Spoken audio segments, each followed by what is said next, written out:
الحمدللہ رب العالمین والصلاة والسلام علی سید المرسلین اما بعد فاعوذ باللہ من الشیطان الرجیم بسم اللہ الرحمن الرحیم۔ نبی محترم شفیع معظم صلی اللہ تعالیٰ علیہ وآلہ وسلم نے ارشاد فرمایا، مجھ پر درود پاک کی کثرت کرو، بے شک تمہارا مجھ پر درود پاک پڑھنا تمہارے لیے پاکیزگی کا باعث ہے۔ صلو علی الحبیب صلی اللہ تعالی علی محمد صلی اللہ تعالی علیہ وآلہ وسلم۔ مدنی چینل کے ناظرین، مدنی چینل کا سلسلہ طریقت کے راستے لے کر آپ کی خدمت میں حاضر ہے۔ اس سلسلے کے اندر ہم طریقت کے تعلق سے کسی ایک موضوع کو لیتے ہیں اور اس پر ہم مدنی پھول حاصل کرتے ہیں۔ آج کا ہمارا موضوع ہے خوف خدا۔ مدنی چینل کے ناظرین، طریقت کے راستے پر چلنے والے اللہ عز و جل کے مقربین کی یہ کوشش ہوتی ہے کہ وہ اپنے شب و روز کو گناہوں سے بچا کر نیکیوں میں گزاریں۔ اس عظیم مقصد میں کامیابی کے لیے دل میں خوف خدا کا ہونا بے حد ضروری ہے۔ دل کے اندر خوف خدا ہوگا تو بندہ گناہوں سے بچے گا اور بندے کا نیکیاں کرنے کا ذہن بنے گا۔ یہی وجہ ہے کہ جب ہم اسلاف کی سیرت کا مطالعہ کرتے ہیں تو ان کی سیرت کے اندر تقوی خوف خدا کا پہلو نمایاں نظر آتا ہے۔ مدنی چینل کے ناظرین، خوف خدا ہے کیا؟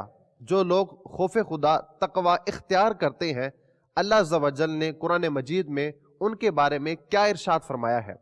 نبی کریم صلی اللہ تعالی علیہ وآلہ وسلم نے ان کے بارے میں کیا ارشاد فرمایا ہے؟ ہمارے دل میں خوف خدا پیدا ہو، اس کے لیے ہمیں کیا کرنا چاہیے؟ آج کے سلسلے میں انشاءاللہ عز و جل یہ سب کچھ اور بہت کچھ آج ہم سیکھیں گے۔ اول تاخیر ہمارے سلسلے میں آپ رہیے، توجہ کے ساتھ ہمارے سلسلے کو دیکھیے، انشاءاللہ عز و جل بہت کچھ سیکھنے کو ملے گا۔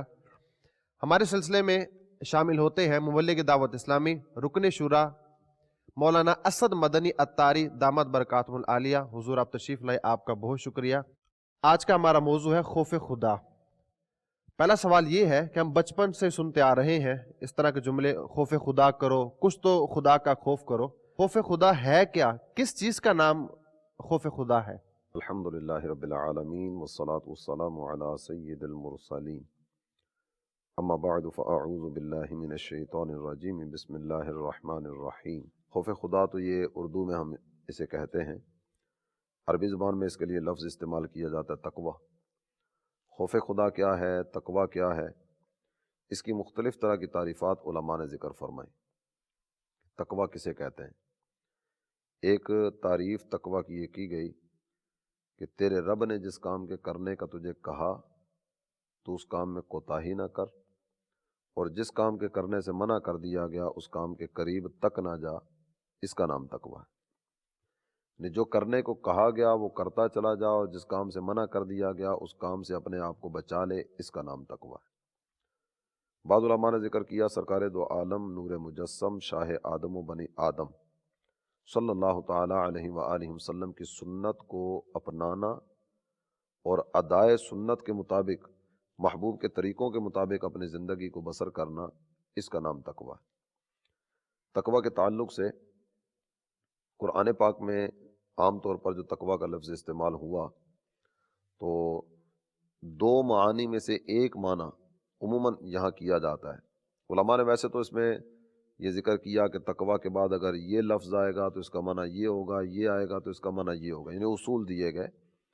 لیکن عام طور پر جو ہم دیکھتے ہیں تو تقوی کے دو میں سے کوئی ایک معنی کیے جاتے ہیں۔ ایک معنی ہوتا ہے ڈرنا، ایک معنی ہوتا ہے بچنا۔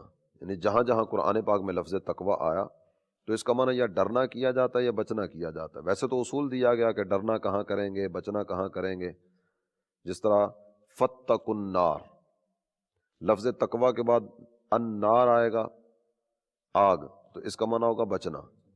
فاتقوا اللہ، لفظ تقوی کے بعد اللہ جل جلالہ کا نام نامی اس میں گرامی آیا تو یہاں اس کا معنی ہوگا ڈرنا۔ فاتقوا النار، آگ سے بچو، فاتقوا اللہ، اللہ سے ڈرو۔ تو عام طور پر دو میں سے کوئی ایک معنی کیا جاتا ہے، یا اس کا معنی ہوتا ہے ڈرنا یا اس کا معنی ہوتا ہے بچنا۔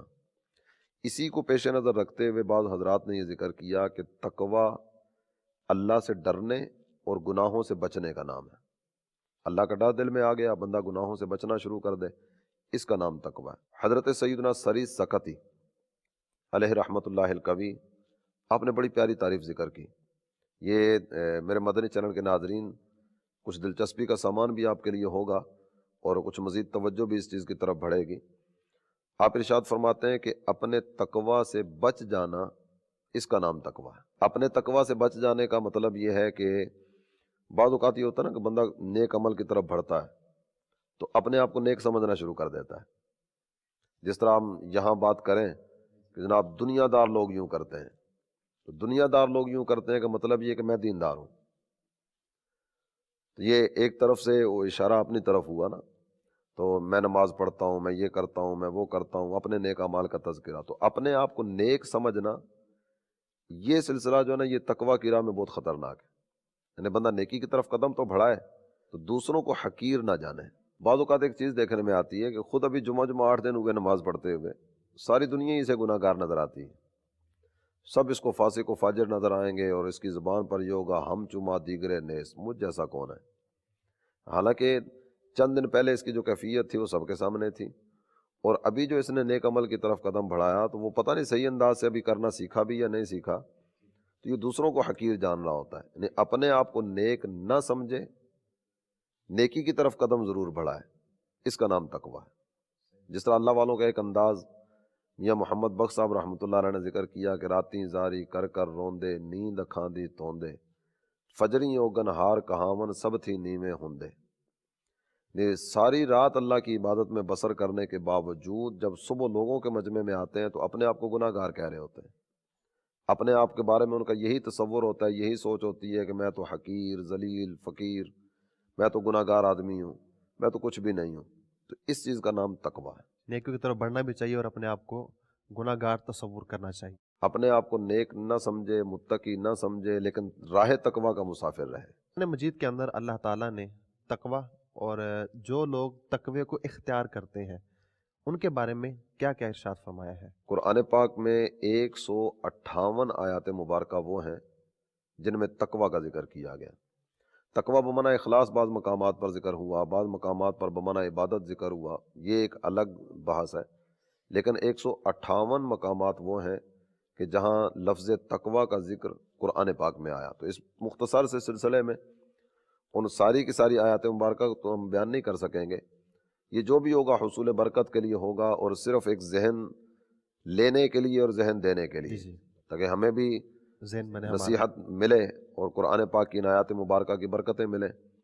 حقیقی مبلغ وہ ہوتا ہے کہ جو گفتگو کرے وہ اپنی ذات سے گزار کر آگے پہنچائے۔ تو سب سے پہلے تو اپنی ذات ہی ہوتی ہے، اور اس کے ساتھ ساتھ یہ نیکی کی دعوت کی نیت بھی ہوتی ہے کہ نیکی کی دعوت عام کرنے کا سلسلہ بھی ہو۔ اب بالکل ابتدا میں اگر آئیں، سورہ فاتحہ کے بعد سورہ بقرہ کی ابتدا ہوتی ہے، الف لام میم ذالک الکتاب لا ریب فیہ ھدی للمتقین۔ یعنی ابتدا میں اللہ تعالیٰ جل جلالہ نے کتاب اللہ کی عظمتوں کو بیان فرمایا، یہ وہ کتاب ہے جس میں کوئی شک و شبہ کی گنجائش نہیں۔ یہ کہنے کے بعد ارشاد ہو رہا ہے ھدی للمتقین، یہ قرآن تقوی والوں کے لیے ہدایت۔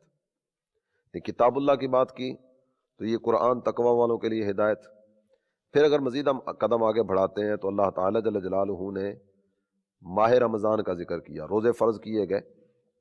ارشاد ہوتا ہے یا ایھا الذین آمنوا کتب علیکم الصیام کما کتب علی الذین من قبلکم لعلکم تتقون۔ اے ایمان والو، تم پر روزے فرض کیے گئے جیسا کہ تم سے پہلوں پر فرض کیے گئے تھے۔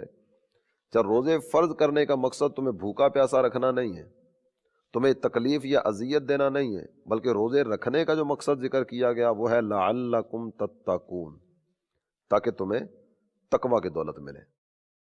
قرآن تقوی والوں کے لیے ہدایت بن کے آیا، رمضان تقوی کی دولت سکھانے کے لیے آیا۔ جب مزید اگر آگے بڑھتے ہیں، اللہ تعالیٰ جل جلالہ نے جنت اور جنت کی وسعتوں کا ذکر کیا، تو وہاں ارشاد ہوتا ہے اپنے رب کی مغفرت کی طرف تیز تیز قدم بڑھاتے چلے آؤ، اور اس جنت کے حصول میں تیزی کرو جس کی وسعتیں اتنی زیادہ ہیں کہ سارے آسمان اور ساری زمینیں اس میں سما جائیں۔ جنت اللہ تعالیٰ کی نعمتوں کی آماج گاہ یہ اتنی بڑی ہے۔ اس میں جو علماء نے اس کے تحت ایک بات ذکر فرمائی وہ یہ بھی ہے کہ یہ آسمان ویسے تو یوں ہیں جی لیکن سارے کے سارے آسمان اگر یوں ہوں ایک آسمان، پھر دوسرا آسمان، پھر تیسرا، پھر چوتھا، یوں اس انداز میں سارے آسمان، ایسی زمین، یہ سارے کا سارا اگر ایسے ہو تو پھر بھی جنت اتنی وسیع ہے کہ یہ سارے کے سارے جنت میں سما جائیں. جنت کی وسعتیں اتنی زیادہ ہیں. اور یہ جنت ہے کن کے لیے؟ قرآن پاک نے ارشاد فرمایا اعدت للمتقین، یہ جنت تقوی والوں کے لیے تیار کی گئی. قرآن تقوی والوں کے لیے، ماہ رمضان تقوی والوں کے لیے، جنت تقوی والوں کے لیے. عزتوں کا ذکر جہاں قرآن پاک نے ذکر کیا تو ویسے تو ہم اپنے تئیں اپنے بارے میں پتہ نہیں کیا کیا خوش فہمیوں کا شکار ہوتے ہوں گے، اور ہم اپنے حساب سے عزت کا معیار بناتے ہوں گے کہ جناب حسب نسب میں عزت ہوتی ہے، یہ راجہ صاحب ہیں، یہ ملک صاحب ہیں، یہ چودھری صاحب ہیں، یہ پٹیل صاحب ہیں، یہ فلاں صاحب ہیں، یہ فلاں صاحب ہیں، تو بڑی عزت والے ہیں اس لیے کہ عالی نسب ہیں. اس طرف توجہ بعض اوقات ہوتی ہے. بعض اوقات ہم مال و دولت، جاہ و جلال، مال و منال، اس میں عزت تلاش کر رہے ہوتے ہیں. کار کوٹھی بنگلہ ہے تو بڑی عزت والا ہے. بعض اوقات کرسی میں عزت سمجھی جا رہی ہوتی ہے کہ جناب یہ اس منصب پر پہنچ گیا تو اس منصب پر پہنچ گیا تو اس کو یہ مل گیا تو اس کو یہ مل گیا، بڑی عزت والا ہے کہ جناب یہ ایم پی اے ہو گیا، ایم این اے ہو گیا، اس کو وزارت مل گئی، اس کو صدارت مل گئی، اس کو فلاں منصب مل گیا، یہ بڑی عزت والا ہے. معیار. لیکن اگر یہ ہمارے ہاں ایک معیار عام طور پر ہوتا ہے اور توجہ اس طرف ہوتی ہے، لیکن اگر قرآن سے پوچھے نا عزت والا کون، تو اللہ تعالیٰ جل جلالہ نے قرآن پاک میں ارشاد فرمایا ہے ان اکرمکم عند اللہ اتقاکم، تم میں اللہ کے ہاں سب سے زیادہ عزت والا وہ ہے جو سب سے زیادہ تقوی والا ہے. جس کو جتنی دولت تقوی مل گئی وہ اتنی عزتیں پا گیا. ہم اپنے حساب سے اگر دیکھیں نا میرے مدنی چینل کے ناظرین، ایک ایسی جگہ ہو کہ جہاں جناب ایک عالی شان محل کھڑا ہو، کوٹھی اور بنگلہ، یہ ساری جو ایک تصور کیا جا سکتا ہے، ایک عالی شان محل کھڑا ہو، بہت بڑا دروازہ بھی ہو، 3 4 5 گاڑیاں بھی اندر کھڑی ہوں، اور اس کے سامنے ایک ٹوٹی جھونپڑی ہو، ہماری نظر اس طرف جائے گی. لیکن اگر اس بنگلے میں رہنے والا دولت تقوی سے محروم ہے، اس کوٹھی میں رہنے والا دولت تقوی سے محروم ہے، لازمی نہیں ہے کہ ایسا ہو، کیونکہ تقوی کی دولت اس کا تعلق امیری غریبی سے نہیں ہے. روپے پیسے والا بھی متقی تو ہو سکتا ہے. سیدنا عثمان غنی رضی اللہ عنہ کی ذات گرامی، آپ اللہ تعالیٰ کی عطا سے مالدار تھے اور نور تقوی سے دل بھی منور تھا، بلکہ وہ تو اس عالی درجہ پر فائز تھے کہ ان کی ایک نگاہ سے تقوی کی دولت مل جائے. تو عام طور پر ہماری توجہ اس کی طرف جائے گی کہ یہ بڑی عزت والا ہے کہ دنیا کی ساری نعمتیں اس کو میسر ہیں. لیکن اگر یہ دولت تقوی سے محروم ہے اور ٹوٹی جھونپڑی میں رہنے والا، وہ اللہ تعالیٰ کا خوف دل میں رکھنے والا ہے، پرہیزگار ہے، متقی ہے، اس کا دل نور تقوی سے منور ہے، تو ہماری نظر اگرچہ اس طرف جا رہی ہے لیکن قرآن ارشاد فرماتا ہے وہ نہیں، یہ عزت والا ہے. تو یہ چند ایک آیات مبارکہ آپ کی خدمت میں عرض کی. بقیہ دوران گفتگو انشاءاللہ ایک مزید اللہ کی رحمت سے کچھ نہ کچھ عرض کرنے کی سعادت حاصل کریں. کچھ آیات سامنے آ گئی. مزید نبی صلی اللہ علیہ وآلہ وسلم نے تقوی اور جو لوگ تقوی کو اختیار کرتے ہیں ان کے بارے میں آپ صلی اللہ علیہ وآلہ وسلم نے کیا فرمایا، یہ بھی آپ بیان فرمائیں. تقوی کے تعلق سے نبی محترم صلی اللہ تعالیٰ علیہ وآلہ وسلم نے کیا ارشاد فرمایا، اس تعلق سے اگر دیکھا جائے تو نبی الانبیاء، تاجدار ارض و سما، حبیب کبریا، مکی مدنی مصطفیٰ صلی اللہ تعالیٰ علیہ وآلہ وسلم کے ایک نہیں کئی ایک فرامین موجود ہیں، اور حضور انور صلی اللہ تعالیٰ علیہ وآلہ وسلم نے کئی ایک مواقع پر تقوی کا ذکر کیا. سائلین حاضر بارگاہ ہوتے رہے، خدمت اقدس میں کچھ نہ کچھ سوال کرتے رہے، اللہ کے پیارے حبیب صلی اللہ تعالیٰ علیہ وآلہ وسلم ان کو تقوی کی وصیت فرماتے رہے. حضرت سیدنا ابو سعید خدری رضی اللہ تعالیٰ عنہ آپ راوی ہیں، اور اس حدیث شریف کو مسند امام احمد میں ذکر کیا گیا. آپ فرماتے ہیں ان رجلا جاء، حضرت سیدنا ابو سعید خدری رضی اللہ عنہ کی خدمت اقدس میں ایک صاحب آئے اور آ کر عرض کرتے ہیں اوصینی، مجھے وصیت کیجیے. حضرت ابو سعید خدری کو عرض کرتے ہیں مجھے وصیت کیجیے. آپ نے ارشاد فرمایا سألت اما سألت عنہ رسول اللہ صلی اللہ تعالی علیہ وآلہ وسلم من قبلک، جو بات تو نے مجھ سے کہی ہے نا، یہی بات میں نے بارگاہ رسالت میں عرض کی تھی. یہ آنے والا کہتا ہے حضور مجھے وصیت کیجیے، کہتے ہیں یہی بات میں نے تجھ سے پہلے اللہ کے پیارے حبیب صلی اللہ تعالیٰ علیہ وآلہ وسلم کی خدمت اقدس میں عرض کی تھی، میرے آقا نے مجھے ارشاد فرمایا تھا اوسی کا بتقوی اللہ، میں تجھے اللہ سے ڈرنے کا حکم دیتا ہوں، اللہ سے ڈرنے کی وصیت کرتا ہوں۔ اور یہ کہنے کے بعد ایک جملے میں سرکار دو عالم صلی اللہ تعالی علیہ وآلہ وسلم نے تقوی کے مراتب کہہ لیجئے، مناسب کہہ لیجئے، درجات کہہ لیجئے، تقوی کی اہمیت کہہ لیجئے، اس کی عظمت و رفعت کہہ لیجئے، جو کہہ لیجئے، میرے آقا نے ایک جملے میں بات مکمل فرمائی۔ حضور انور صلی اللہ تعالی علیہ وآلہ وسلم کو اللہ نے یہ اعجاز دیا۔ اب اپنے بارے میں ارشاد فرماتے ہیں اعطیت جوامع الکلم، مجھے جوامع کلم دیا گیا۔ اس کا مطلب یہ ہے کہ اللہ نے مجھے یہ طاقت دی، اللہ نے مجھے یہ اعجاز عطا فرمایا کہ میں ایک جملے میں بڑے بڑے معانی پر مشتمل باتیں ذکر کر دیتا ہوں۔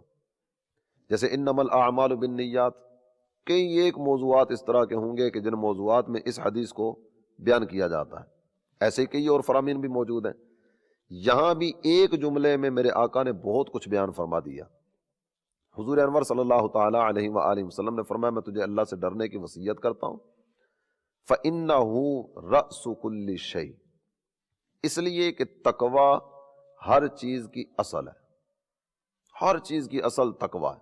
اگر کوئی یہ سوال کرے کہ مجھے بس ایک کام بتا دیجئے کہ میں وہ کام کر لوں داخل جنت ہو جاؤں، تو وہ ایک کام تقوی کی دولت اختیار کر لو، داخل جنت ہو جاؤ گے۔ اب اسی میں ایمان بھی آ جائے گا، اسی میں احکامات بھی آ جائیں گے، اسی میں معاملات بھی آ جائیں گے، اسی میں تمام تر چیزوں میں سدھار لانا یہ بھی آ جائے گا۔ تو صرف تقوی یہ ایک ایسی چیز ہے جس کے بارے میں نبی پاک صلی اللہ تعالی علیہ وآلہ وسلم ارشاد فرماتے ہیں فَإِنَّهُ رَأْسُ كُلِّ شَيْءٍ، یہ تو ہر چیز کی اصل ہے۔ آئیے مزید حدیث شریف آپ کی خدمت میں عرض کروں۔ حضرت ابو ہریرہ رضی اللہ تعالیٰ عنہ، آپ اس حدیث کے راوی ہیں اور جامع ترمذی کی حدیث شریف ہے۔ اللہ کے پیارے حبیب صلی اللہ تعالی علیہ وآلہ وسلم سے سوال کیا گیا، سرکار نے اس کا جواب کیا دیا۔ حضرت ابو ہریرہ کہتے ہیں سئل رسول اللہ صلی اللہ علیہ وسلم عن اکثر ما يدخل الناس الجنہ، حضور سے سوال کیا جاتا میرے آقا ایسی بات ارشاد فرما دیجئے جس کو اپنا کر داخل جنت ہو جائیں۔ فَإِنَّهُ رَأْسُ كُلِّ شَيْءٍ، تو پہلے جملہ فرمایا نا، ہر چیز کی اصل تقوی ہے۔ حضور کو ایسی بات ارشاد فرما دیجئے کہ جس پر عمل کر کے، جس کو اپنا کر جنت میں داخل ہوا جا سکے۔ یعنی کئی مرتبہ یہ سوال کیا گیا۔ حضرت ابو ہریرہ فرماتے ہیں میرے آقا صلی اللہ تعالی علیہ وآلہ وسلم نے اس کے جواب میں دو باتیں فرمائیں، تقوی اللہ و حسن الخلق، تقوی اختیار کرو اور حسن اخلاق اس کو اپنا لو۔ یہ دو چیزیں اس طرح کی ہیں کہ جو داخل جنت کرانے کا ذریعہ بن جائیں گی۔ لوگوں کے ساتھ معاملات اچھے ہو جائیں، لوگوں کے ساتھ اچھا برتاؤ کیا جائے، معاملات میں سدھار لایا جائے، آپس کے معاملات اچھے انداز میں رکھے جائیں، خوش اخلاقی کے ساتھ لوگوں کے ساتھ پیش آیا جائے، اللہ کا ڈر اور اچھے اخلاق، یہ دو چیزیں اگر میسر آ گئیں داخل جنت ہو جاؤ گے۔ اور حضرت سیدنا ابو ہریرہ رضی اللہ تعالیٰ عنہ یہی راوی ہیں۔ نبی محترم صلی اللہ تعالی علیہ وآلہ وسلم کی خدمت میں ایک آدمی حاضر ہوئے، عرض کرتے ہیں یا رسول اللہ صلی اللہ تعالی علیہ وآلہ وسلم انی ارید ان اسافر، میں سفر کا ارادہ رکھتا ہوں، تو فاوصنی، مجھے کچھ وصیت کر دیجیے۔ مسافر کو وصیت اگر ہم سے کو بات کرے کہ جناب میرا سفر کا ارادہ ہے مجھے کو وصیت کر دیں، تو ہم اچھی گاڑی پہ سفر کرنا ہے، زیادہ رائے انداز میں لینا ہے، تمہارے سفر پر ویسے تو 1000 روپیہ لگے گا لیکن 2 4 5 ہزار زائد لے لینا تاکہ رستے میں کوئی حاجت پیش آئے تو تمہارے پاس سامان ہونا چاہیے۔ یا اس طرح کی 2 4 5 نصیحتیں کر دیں گے، اس کو لے لو، یہ کر لو، وہ کر لو، یوں کسی سے لے کر کھانا پینا نہیں ہے۔ ہمارے ہاں یہ ایک عام طور پر چیز ہوتی ہے۔ اور اگر مذہبی شخص ہو تو معافی تلافی کے حوالے سے بھی چند باتیں کر دے گا۔ ہاں، اس انداز میں گفتگو ہوتی ہے کہ یہ کر لو، اس کے بعد سفر شروع کر دو۔ انی ارید ان اسافر فاوصنی، یا رسول اللہ سفر کا ارادہ رکھتا ہوں، مجھے کچھ وصیت کر دیجئے۔ تو اللہ کے پیارے حبیب صلی اللہ تعالی علیہ وآلہ وسلم نے جو وصیتیں فرمائیں ان میں پہلی بات یہ تھی علیک بتقوی اللہ، واہ، اللہ سے ڈرتے رہنا۔ عام طور پر ایک چیز جو ہو جاتی ہے وہ یہ کہ نمازی آدمی بھی سفر میں بعض اوقات نمازوں میں سستی کر جاتا ہوگا، وہ سفر میں گاڑی کہاں روکے گا، کیا صورت ہوگی. عام طور پر جو حضر میں معمولات ہوتے ہیں، یعنی اپنے اقامت کی حالت میں معمولات ہوتے ہیں، سفر کے معمولات بدل جاتے ہیں. تو نماز تو کسی صورت بھی ترک کرنے کی اجازت نہیں ہے. بالکل.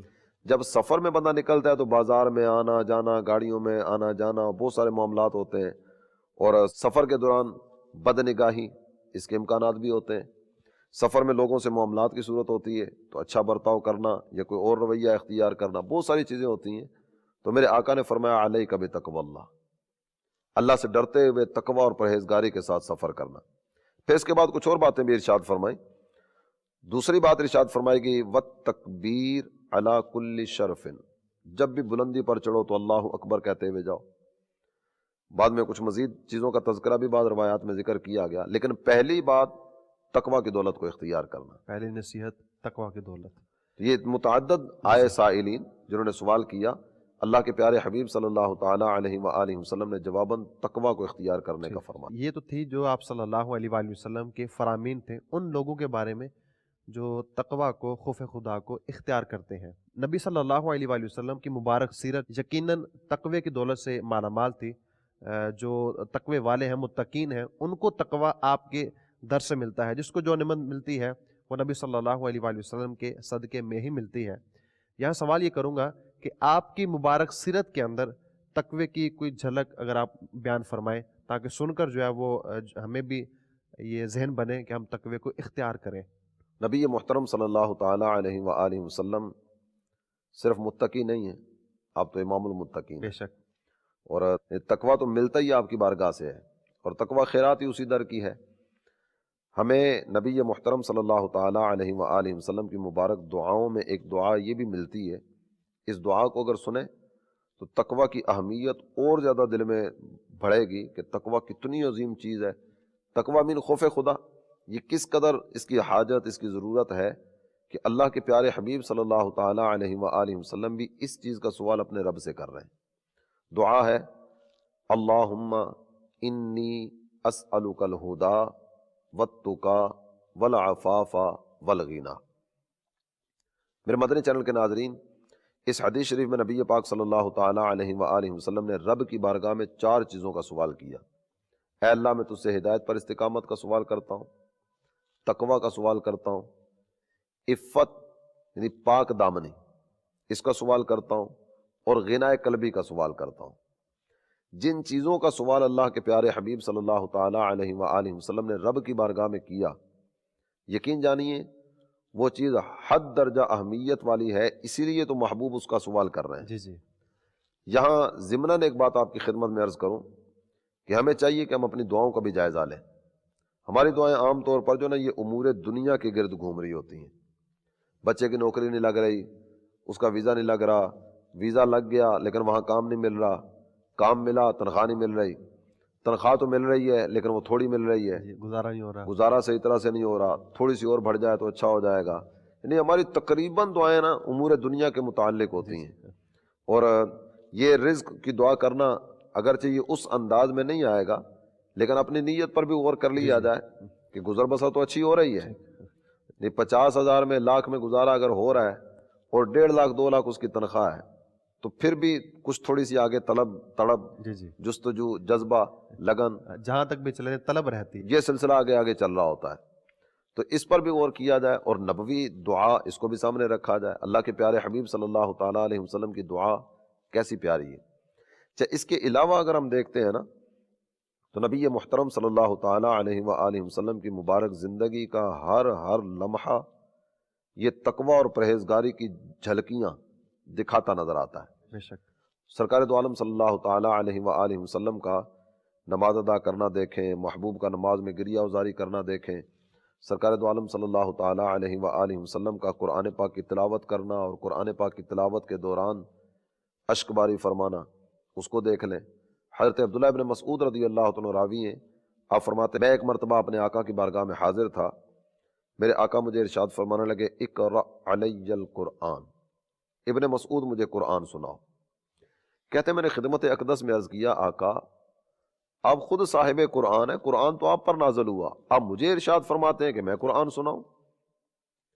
تو اللہ کے پیارے حبیب صلی اللہ تعالیٰ علیہ وآلہ وسلم نے ارشاد فرمایا انی اشتہی ان اسمعہ من غیری، ابن مسعود آج جی چاہتا ہے کوئی اور پڑھے اور میں سنوں۔ جناب عبداللہ ابن مسعود کہتے ہیں فقرأت سورۃ النساء، میں نے سورہ نساء پڑھنا شروع کی۔ جناب عبداللہ ابن مسعود رضی اللہ عنہ آپ مزاج رسول سے واقف ہیں۔ میرے مدنی چینل کے ناظرین، اگر کوئی کہے کہ تلاوت سناؤ تو ایک جو بالکل نظارہ نظر آتا ہے اس کے مطابق بات کروں گا۔ آپ میں سے مجھے اگر کوئی کہے کہ تلاوت سناؤ تو عام طور پر یہ ہوتا ہے انا اعطیناک الکوثر فصل لربک وانحر ان شانئک هو الابتر، صدق اللہ العظیم۔ سبحان ربک رب العزت عما یصفون وسلام علی المرسلین والحمد للہ رب العالمین، صدق اللہ العظیم۔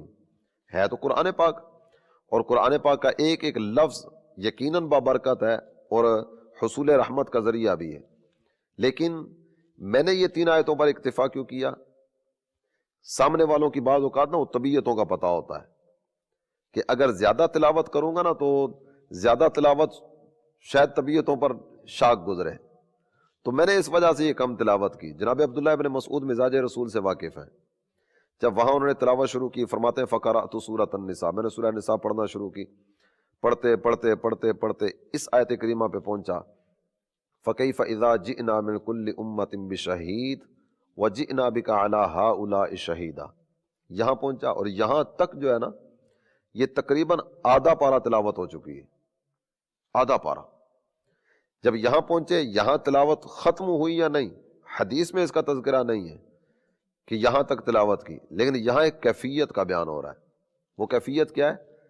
حضرت عبداللہ ابن مسعود رضی اللہ تعالیٰ عنہ آپ ارشاد فرماتے ہیں فرأیت دموعہ تسیل، جب میں یہاں پہنچا میری نظر مصطفیٰ کریم صلی اللہ تعالیٰ علیہ وآلہ وسلم کے چہرہ اقدس پر پڑی، کیا دیکھتا ہوں؟ نبی محترم صلی اللہ تعالیٰ علیہ وآلہ وسلم کے چشمان مبارکہ سے ٹپ ٹپ آنسو بہ رہے ہیں۔ تو یہ کیفیت، یہ سرکار دو عالم صلی اللہ تعالیٰ علیہ وآلہ وسلم کی ذات مبارکہ میں تقویٰ کی جھلکیاں ہمیں دکھا رہی۔ ویسے تو ہر ادائی دل و ربا ہے، اور محبوب کریم صلی اللہ تعالیٰ علیہ وآلہ وسلم کی زندگی کا ہر لمحہ وہ تقویٰ سے عبارت۔ بے شک ہمیں جو ذہن دیا گیا نا، وہ ایک دعا قرآن پاک نے تعلیم فرمائی، اللہ کے نیک بندوں کی زبان پر یہ دعا ہوتی ہے والذین یقولون، یہ اللہ کی بارگاہ میں یہ عرض کرتے ہیں ربنا ھب لنا من ازواجنا وذریاتنا قرۃ اعین وجعلنا للمتقین اماما، اے ہمارے رب ہمارے لیے ہماری بیویوں کو، ہماری اولاد کو آنکھوں کی ٹھنڈک بنا دے، ان کے کسی عمل سے ہمیں تکلیف نہ ہو، یہ راحت کا سبب بنے، یہ شریعت پر عمل کرنے والے بنے، یہ بھی راہ تقویٰ کے مسافر بنے، یہ اللہ اور اس کے رسول کی مان کر زندگی بسر کرنے والے بنے۔ اس دعا کے آخری کلمات وجعلنا للمتقین اماما، میرے مالک مجھے تقویٰ والوں کا بھی امام بنا دے۔ نہیں، ہمیں یہ دعا تعلیم کی جا رہی ہے، تو سرکار دو عالم صلی اللہ تعالیٰ علیہ وآلہ وسلم تو ویسے ہی امام الانبیاء اور امام المتقین ہیں، متقیوں کے امام ہیں، پھر بھی آپ دعا فرما رہے ہیں۔ پھر بھی اللہ کی بارگاہ میں عرض کر رہے ہیں۔ ابھی آپ نے پیارے آقا صلی اللہ تعالیٰ علیہ وآلہ وسلم کی سیرت کے حوالے سے خوف خدا اور تقوی کا آپ نے ارشاد فرمایا، اسی طرح قرآن مجید میں بھی اس حوالے سے ذکر کیا۔ ہم جب بھی کسی اسلاف کے حوالے سے، جب بھی ہم کسی ولی اللہ کی سیرت کا مطالعہ کرتے ہیں تو اس میں خوف خدا کا جو پہلو ہے وہ ہمیں نمایاں نظر آتا ہے۔ کوئی صحابی ہوں یا کوئی بھی ہمارے بزرگان دین میں سے کوئی بھی ہوں، ان کی سیرت کا مطالعہ کرتے ہیں تو ان میں خوف خدا کا جو پہلو ہے وہ ہمیں نمایاں نظر آتا ہے۔ اچھا، ابھی ہم نے پیارے آقا صلی اللہ تعالیٰ علیہ وآلہ وسلم کے تقوی کا ذکر سنا، اسلاف کے ہم نے تقوی کا ذکر سنا، تو ہم جب بھی کسی مذہبی شخصیت کی سیرت کا مطالعہ کرتے ہیں تو اس میں تقوی اور خوف خدا کا پہلو ہمیں نمایاں نظر آتا ہے۔ مگر اس کی کیا وجہ ہے؟ ہم موضوع سنتے ہیں، کسی کی سیرت کو سنتے ہیں یا ہم اس کا مطالعہ کرتے ہیں، پڑھتے ہیں اور گزر جاتے ہیں، یہ نہیں سوچتے کہ ان کی سیرت کے اندر خوف خدا کا، تقوی کا پہلو نمایاں ہے، ہمارے اندر بھی تقوی اور خوف خدا ہونا چاہیے۔ تو ایسا ہم کیا کریں کہ پڑھتے بھی جائیں اور ساتھ ساتھ ہمارے دل کے اندر جو ہے وہ تقوی اور خوف خدا اترتا جائے۔ اس میں بنیادی طور پر اگر اپنے مطالعہ کے انداز پر غور کیا جائے، بعض اوقات ہم مطالعہ تو کر رہے ہوتے ہیں لیکن اس میں نا وہ مرور و عبور کا سلسلہ چل رہا ہوتا ہے، ایک صفحے سے دوسرے صفحے، دوسرے صفحے سے تیسرے صفحے، تیسرے سے چوتھے صفحے کی طرف بڑھ رہے ہوتے ہیں۔ اگر کچھ ٹھہراؤ آ جائے نا، جو پڑھا اس پر غور کریں، پھر اس کے بعد آگے بڑھیں، جو پڑھا اس کے مطابق اپنا جائزہ لیں، پھر اس کے بعد آگے بڑھیں۔ اگر کسی عمل کی فضیلت ہم نے کسی جگہ پہ پڑھی تو وہ عمل میں خود بھی کر رہا ہوں یا نہیں کر رہا، یا خود کر سکتا ہوں نہیں کر سکتا، اس پر اگر تھوڑی دیر کے لیے ٹھہر کر غور کر لیا جائے۔ مثال کے طور پر نفلی روزے کی فضیلت کسی نے پڑھی ہے تو وہ اپنے بارے میں غور کر لے۔ اب یہ ایسا کام ہے جو آسانی کے ساتھ کیا جا سکتا ہے، لیکن صرف فضائل بیان کر کے آگے نکلنا یا فضائل پڑھ کے آگے نکلنا یہ کچھ اور ہوتا ہے، اور وہاں ٹھہر کر اپنا جائزہ لے کر خود اپنے آپ کو آگے بڑھانا یہ کچھ اور ہوتا ہے۔ اللہ کی رحمت سے امید ہے کہ مدنی چینل کے اسی سلسلے میں، طریقت کے راستے میں، ہم محاسبہ نفس جی انشاءاللہ اس عنوان پر بھی کچھ نہ جی کچھ مدنی پھول پیش کرنے کی سعادت حاصل کریں گے۔ تو یہ جو آپ ذکر کر رہے ہیں نا، اس کا تعلق اسی محاسبے سے ہے، یعنی ہم آگے نکل رہے ہوتے ہیں، اپنا جائزہ لینے کی طرف توجہ نہیں ہوتی، اپنے آپ کو بھی اسی راہ کا مسافر بنانے کی طرف توجہ نہیں ہوتی۔ اگر یہ چیز ہمارے اندر پیدا ہو جائے تو ساتھ پڑھتے چلے جائیں گے، جائزہ لیتے چلے جائیں گے، اپنی کیفیت کو درست کرتے چلے جائیں گے، اللہ کی رحمت سے امید ہے کہ مزید توجہ بڑھتی چلی جائے گی۔ اچھا حضور، ہمارے جو اسلاف ہیں ہر وقت ان پر خوف خدا کے آثار ہمیں نظر آتے ہیں، لیکن اگر ہم ایک عام مسلمان کو دیکھیں، وہ کسی اجتماع میں آتا ہے یا وہ کچھ پڑھتا ہے، اچھی صحبت میں بیٹھتا ہے، خوف خدا کے حوالے سے کچھ سنتا ہے، بد نگاہی پر یہ وعیدات ہے، جہنم کے اندر یہ عذاب ملے گا، یہ سنتا ہے، جھوٹ بولوں گا تو یہ مجھے عذاب ہوگا، قبر کے اندر عذاب ملے گا، ان چیزوں کو سنتا ہے تو ایک جھرجھری بدن کے اندر پیدا ہوتی ہے، ذہن بنتا ہے کہ میں نے یہ گناہ اب نہیں کرنا۔ جھوٹ کے بارے میں سنا تو آئندہ میں نے جھوٹ نہیں بولنا، بد نگاہی کے تعلق سے سنا تو آئندہ میں نے یہ گناہ نہیں کرنا۔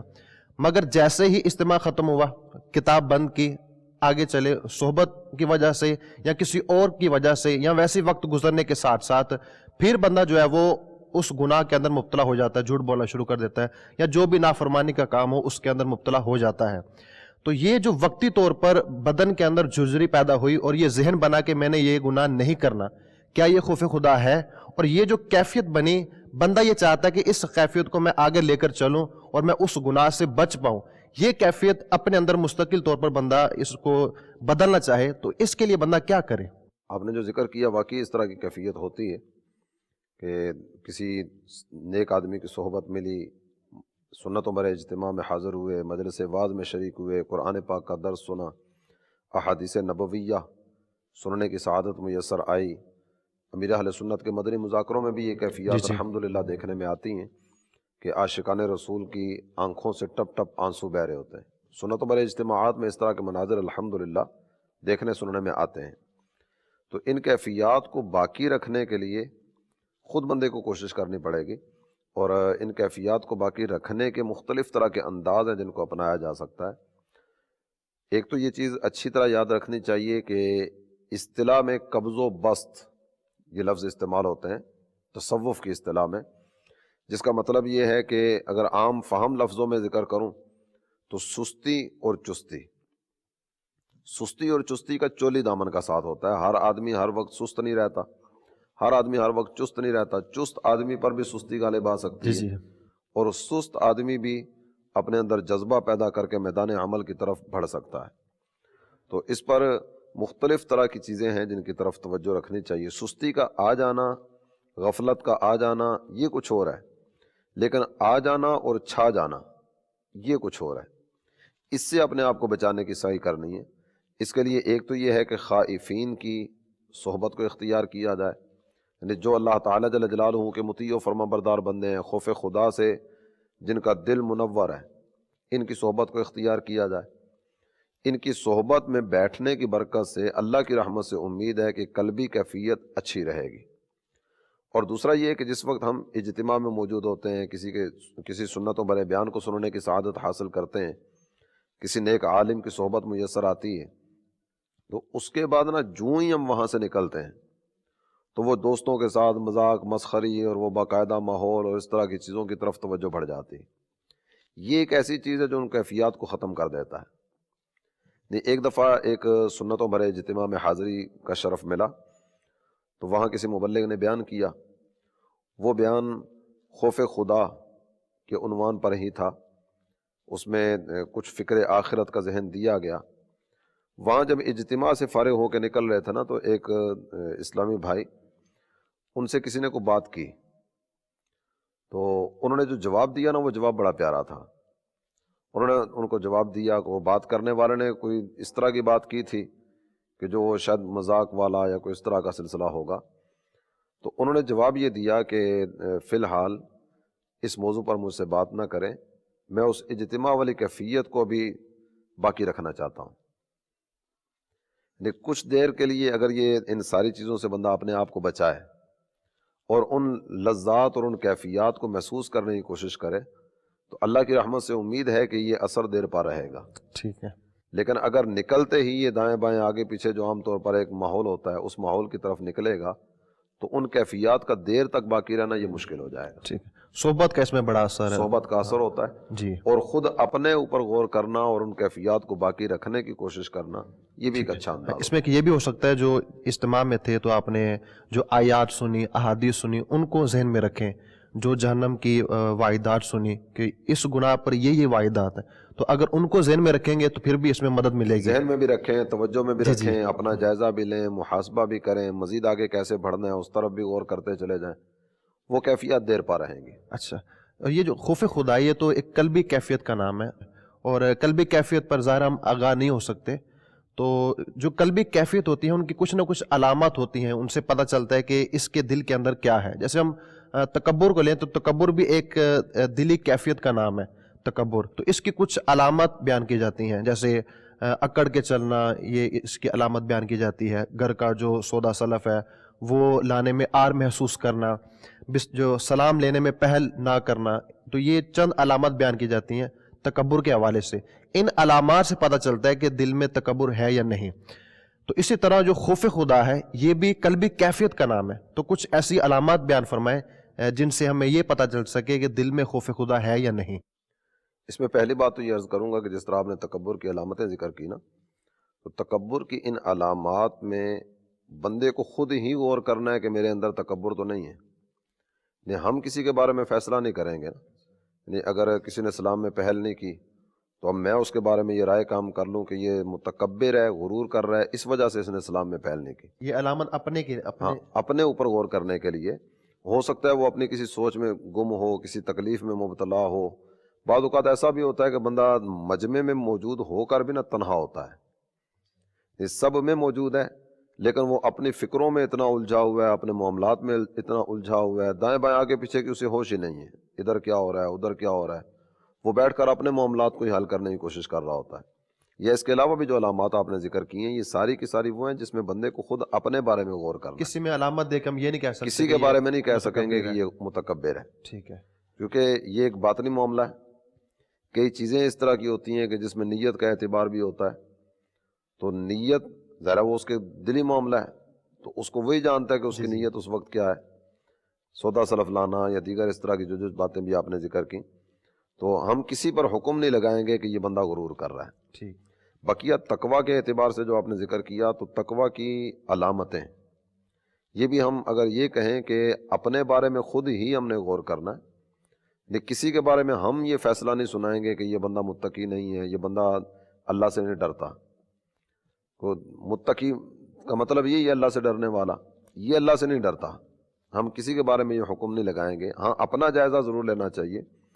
اور اس کی علامتیں عام طور پر اگر دیکھا جائے تو صرف ایک چیز کی طرف اگر توجہ دلا دوں، میرے مدنی چینل کے ناظرین، اگر ہم اپنی تنہائی پر غور کریں نا، میری تنہائی کس طرح کی ہے، تو تنہائی پر غور کر کے بندے کے شاید بہت سارے معاملات سامنے آ جاتے ہیں.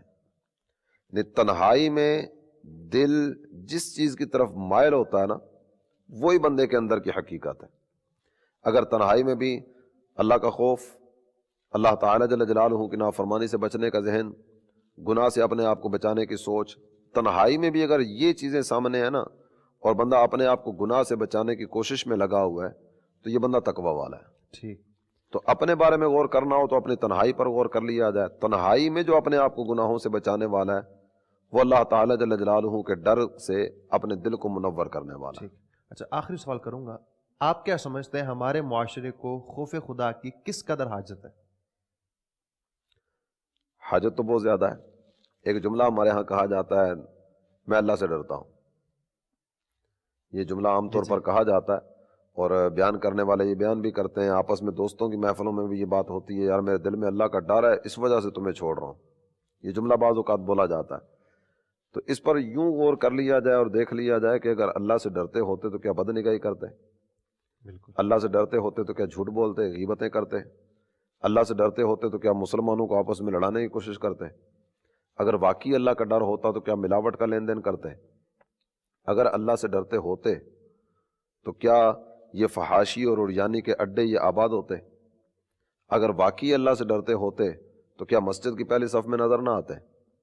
اگر واقعی اللہ سے ڈرتے ہوتے تو کیا یہ جتنے بھی وہ اوٹ پٹانگ حرکات کرنے کے سلسلے ہوتے ہیں اور یہ طرح طرح سے گناہوں کا سیلاب جو امڑتا چلا آ رہا ہے، کیا یہ سلسلے اسی انداز میں ہوتے؟ یعنی یہ جتنا گناہ عروج پر ہے نا، آپ اس کو دیکھ کر اس چیز کا اندازہ کر سکتے ہیں کہ کس قدر حاجت ہے کہ ہمارے دلوں میں خوف خدا پیدا ہو۔ اور اگر بندہ گناہوں سے بچنا چاہتا ہے تو اپنے دل کے اندر خوف خدا پیدا کرے، جس قدر خوف خدا ہوگا اس قدر وہ گناہوں سے، جس قدر خوف خدا ہوگا بندہ اسی قدر اپنے آپ کو گناہوں میں بچانے میں کامیاب ہوگا۔ ٹھیک ہے۔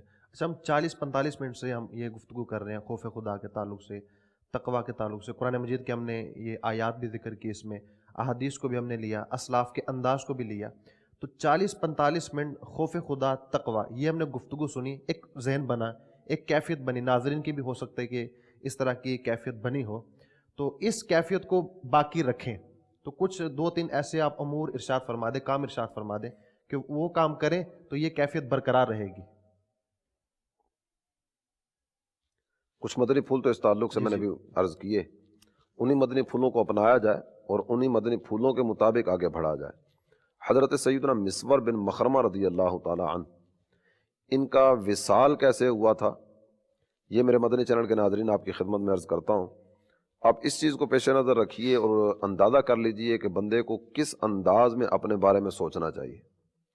آپ تہجد ادا کرنے کے لیے مصلی پر موجود ہیں، گلی میں سے کچھ صاحب قرآن کی تلاوت کرتے ہوئے جا رہے ہیں جن کی زبان پر یہ 2 آیات مبارکہ ہیں، یوم نحشر المتقین الی الرحمن وفدا ونسوق المجرمین الی جہنم وردا، ہم متقی لوگوں کو رحمان کی بارگاہ میں مہمان بنا کے لائیں گے اور مجرموں کو پیاسا جہنم کی طرف ہانکیں گے۔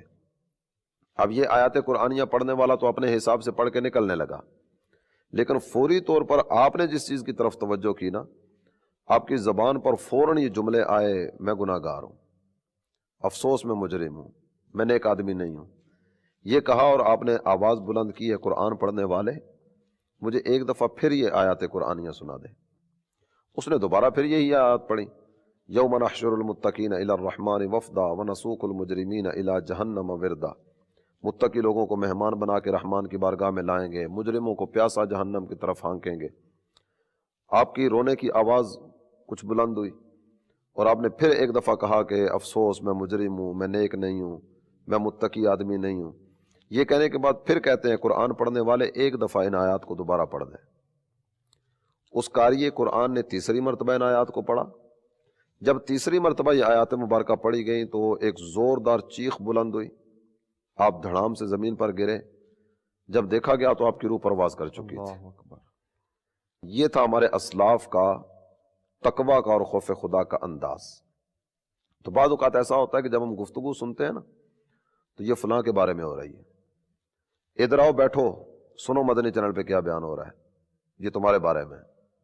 ہم ان چکروں سے نکل جائیں نا اور آیات قرآنیہ سنیں، احادیث نبویہ سنیں، اقوال بزرگان دین سنیں، تو توجہ اس طرف ہو کہ یہ میرے لیے، یہ اگر توجہ ہوگی نا اور اس طرف ذہن بنے گا تو بندہ اپنے آپ کو میزان پہ لا کے چیک کرے گا کہ یہ تقویٰ کی جو باتیں ہو رہی ہیں، خوف خدا کی باتیں ہو رہی ہیں، پرہیزگاری کی باتیں ہو رہی ہیں، تو میں اس میں کس جگہ پر ہوں۔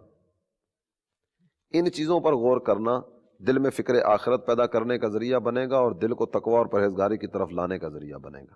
ٹھیک ہے جی، میرے مدنی چینل کے ناظرین، آیات کو، احادیث کو جو خوف خدا کے تعلق سے ہیں، تقویٰ کے تعلق سے ہیں، ان کو اپنے ذہن میں رکھیے، اس کی طرف اپنی توجہ رکھیے۔ اس کے ساتھ ساتھ جو ہم نے اسلاف کے حوالے سے جو ہم نے واقعات ذکر کیے، ان کو اپنے ذہن میں رکھیے۔ مزید آپ مدنی چینل اگر آپ دیکھتے رہیں گے مدنی ماحول میں اگر آپ وابستہ رہیں گے تو انشاءاللہ عز و جل یہ کیفیت انشاءاللہ عز و جل مستقل رہے گی، اور خوف خدا دل میں ہوگا تو گناہوں سے بچنے میں ایک ہمیں جو ہے وہ معاون ہوگا، اور ہم گناہوں سے بچتے رہیں گے۔ ہمارے سلسلے کا وقت ختم ہوا ہے، انشاءاللہ عز و جل آئندہ سلسلے میں ایک نئے موضوع کے ساتھ حاضر ہوں گے۔ ہمیں اجازت دیجیے۔ صلو علی الحبیب صلی اللہ تعالی علی محمد صلی اللہ علیہ وآلہ وسلم۔